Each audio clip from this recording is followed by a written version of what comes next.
away from the Bahamas, we are hearing more incredible stories of survival. Our own Janice Fernandez rode out the storm in Marsh Harbor and reunited with one of the people she met there who not only lost his entire business, but his home as well. She joins us now live in the video port. Janice.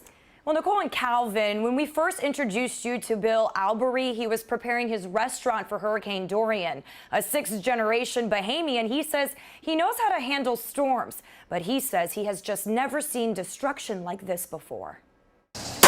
One thing I can tell you about Abaco is the people do not mess around when it comes to storms. And Bill Albury did not mess around. He made sure his restaurant Snappa's in Marsh Harbor was secure, and his home was boarded up with shutters and even some hurricane impact windows. But it was no match for Hurricane Dorian.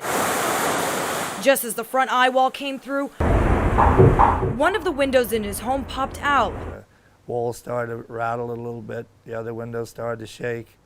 We heard a beam pop upstairs and find its way downstairs where we were.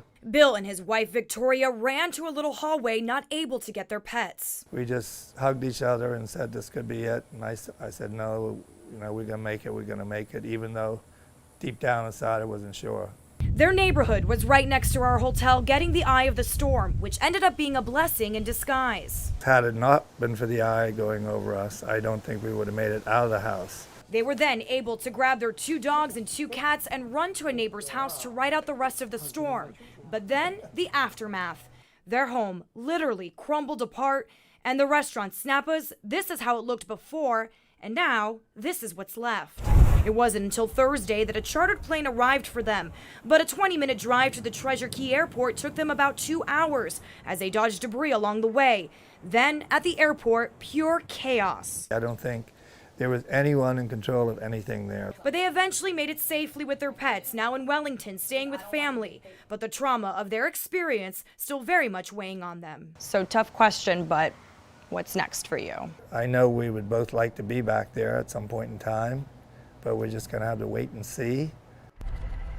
And Bill really expressed his love for Marsh Harbor and his love for Abaco. And I want to show you this because when we interviewed Bill in Marsh Harbor at his restaurant, he gave me this t-shirt, and he told me today this is the last t-shirt he ever gave out because unfortunately all the t-shirts from his restaurant and merchandise, it all washed away from the storm.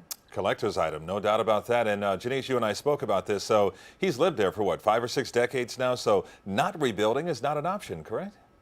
That's correct. He's really determined to rebuild. He's determined to go back to the island, as are many people. They're very proud. Bahamians are very proud people. They want to go back home, but he knows that it's going to be a very long road to recovery. So right now, he said, we're just taking it day by day. For him and everyone else there. Janice, thanks a lot.